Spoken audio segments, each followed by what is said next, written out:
Hi guys, I hope you guys are having a great evening. Thank you guys so much for being a part of Cell Kids and Childcare.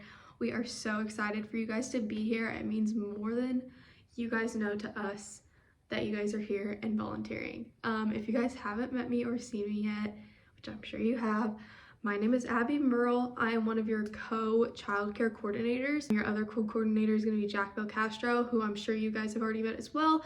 And we also work alongside Ellie, who is your Cell Kids director. So if you guys haven't met all of us, be sure to just check in with us and make sure you know who we are and who you're working with and everything, and get to know your other volunteers as well, because it's a super important community and we just want to make sure we have a really strong community here. And we're just super excited for this semester of Cell. This semester, one thing we're really big on is we're really trying to implement more safety procedures and protocols for our volunteers and our kids and families, so that way we can just make sure that they're all around safe and cared for, and that way we have everything lined up and just a lot more organized than we have in the past. So this video is kind of just like gonna be a really chill training video. It's gonna pause throughout and you'll just answer questions of things that I'm sharing, just so that way we know that you guys are all informed with our new protocols and that you guys are up to date with everything that's changing and developing in the childcare and Cell Kids department. So this is going to be really chill and laid back, not high stakes at all. I don't want you guys to feel like pressured by this or anything. This is just going to be me going over our safety procedures and just kind of training you guys and filling you guys in if you are new to Cell. Again, like I said, if you've worked with us in the past, some of this is going to be a little repetitive and you may already know this stuff. I'm gonna go ahead and hop into these procedures. Like I said, the video is gonna pause throughout and it'll ask you like some questions and you'll just have to answer those. Also, once this video is over and you have answered all of the questions, there's gonna be some slight paperwork for you guys to fill out just so we can keep it on file, that you guys are volunteering with us and that we just have it all lined up. So yeah, we're trying to add some new things this semester just to keep things more organized and flowing well. So I'm going to be reading them off my laptop, so just so you guys know, I have this childcare safety procedure document up with me. They are going to be posted around the room as well, so just make sure you're checking in with those every time you come in and you're just staying updated with our procedures and protocols, just so you're informed and everything. Okay, so first, obviously, the night is going to start with sign in. So the kids come up to the counter with their families. Every family has an assigned number, so the parents will sign them in. We have on file if somebody else picks up the child, but make sure you are aware that the child is always going to be with the parent and that this families have specific family numbers. So that way we just keep all families together and we know who's with who, and that way nothing messy comes in. So basically this says, upon being dropped off at childcare, the child is not allowed to enter the childcare room until they have been signed in with their name and given a tag with their designated family number on it. The parent should be given the same number, and if the parent has not filled out the childcare registration form, they should then fill it out. So this week, we're really going to make sure that all families are getting registered for the beginning of the semester, and that way we can assign every family that number that I discussed earlier. So the biggest thing here is just make sure that the kid does not enter the childcare room until they have been signed in and their parent has filled out the form and they've gotten the number. Bathroom policy. This was the new one that was implemented last semester. So general protocol states that a volunteer should never ever be alone with a child. So in order to maintain this during bathroom runs, one volunteer should be placed outside of the bathroom door while another volunteer should be stationed in the hallway, as long as there is 2 volunteers with a child at the bathroom at a time. So if a child has to go to the bathroom and there is not either Jack, I, or Ellie that can be with you, just take another volunteer. So as long as it's 2 female volunteers with a female child or 2 male volunteers with a male child, just make sure that you're always double teaming it when a child has to go to the bathroom. Forgot to mention under bathroom. Also, we only use the basement bathrooms, so first floor of Walker.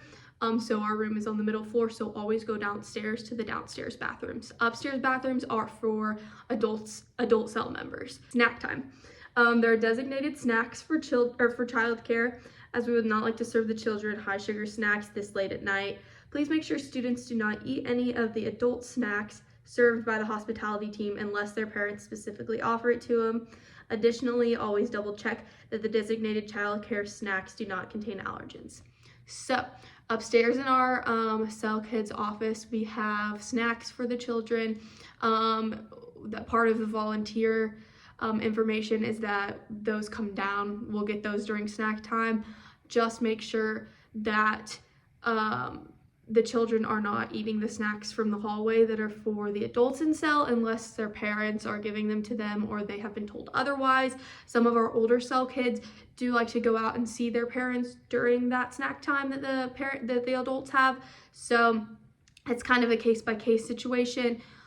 As long as the parents are giving them these snacks, that's okay, but do not let them wander free into the hallway and get the snacks on their own. In snack time, we will kind of fill you guys in a little bit more on that as it happens, but typically it's like goldfish or crackers or something like that, and we always get them cups of water as well. So that's something that we kind of split up amongst the volunteers.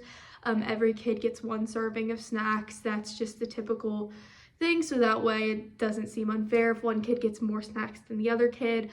So everyone gets their snack at the same time, and we all fill up the water cups and they all get the water cups. Now water, if they need more than one cup of water, we can just fill it up in the fountain outside. But for snacks, every kid gets one serving of snacks for the night. Student to volunteer ratio information. This is something we're really trying to implement this semester, so that way we don't have volunteers in the room, either just not doing anything, sitting around, doing their homework, and we hate to say it, but sleeping. So this basically states generally there should always be a minimum of 5 volunteers within the childcare classroom. Additionally, volunteers may be required if there are more than 25 kids in the classroom, and there basically should be 5 children per 1 volunteer. So towards the end of last semester, we started getting really low on kids. So we were having way too many volunteers on our nights. So some nights we either may message you guys ahead of time and let you know that there's going to be less kids, or if you get there, please don't get your feelings hurt or be offended if we have to send people home for the night, just because we don't want an abundance of people there if we don't have the need for it, because that's kind of giving you guys free service hours, and that's something we're trying to be more careful about, is that we're being really honest with the service hours, just so we can be, like I said, as honest as possible with it. Again, to maximize volunteer and child safety, please make sure that there's 1 volunteer for every child. There should always be a minimum of 5 volunteers in the childcare room at all times. Volunteers should always arrive 30 minutes early by 6 p.m. To assist with setup and childcare prep, as well as to receive training from the childcare coordinators, myself and Jack. Volunteers are responsible for interacting with and supervising children within childcare, maintaining their safety, distributing snacks and water, taking children to the restroom, setting up toys before children arrive, cleaning up toys after children leave, and checking students in and out. So these are all things I've mentioned previously that we will distribute as the night happens. So just make sure that you're spending really quality time with these kids. They love getting to spend time with us, and some of them are a little hesitant when they come in at first and they don't want to leave their families, and that's something we also need to be there for, just to make sure that they're having the best experience possible there. Play with them, play the games they want to play. Just make sure you're spending really quality time with them and making them feel loved and cared for, because that is one of the most important parts of our jobs. I can't implement that enough. Really just spend quality time with them and make sure that they feel cared for and loved, so that way they want to come back the next week when their parents come back. I'd say that is the biggest responsibility for us, is just taking care of them and making sure they feel safe and comforted in Cell Kids. Moving on to service hours. Again, volunteers can receive up to 20 service hours per semester through working with Cell, which is awesome, by the way. Attendance will be tracked this semester throughout the 10 weeks of Cell, and students are responsible for remaining truthful about the hours they've completed. At the end of the semester, the Leonard Center service form can be printed and filled out, which can be signed by one of the childcare coordinators. So you can get this signed by me, Jack, or Dr. Blake, or Ellie. So according to the Leonard Center service learning protocols, a reflection paper must be written and submitted along with the form by the deadlines. Again, see the Leonard Center for more information with this, But basically myself or Jack can help you with this if you guys need help, but you just print out the form. We will track your hours, so let us fill out your hours. We're going to keep attendance this semester, and then we'll sign off on it for you. You will have to write a paper reflection if you do the 20 hours. If you get 20 hours instead of 10 hours, it's a little bit of a longer paper, but it's not that bad at all. Like, it's totally chill. And yeah, you'll just have to turn that into them. I think, don't quote me on this, but I think the date for this semester is April 1st. Again, look on the Leonard Center site. It will have the like solidified date on there, but I believe it's April 1st, but double check on that. Again, we can help you out more with that as the time comes for that. But yeah. Next, appropriate touch. Volunteers are permitted to hug, high five, pat on the back, and put an arm around children's shoulders.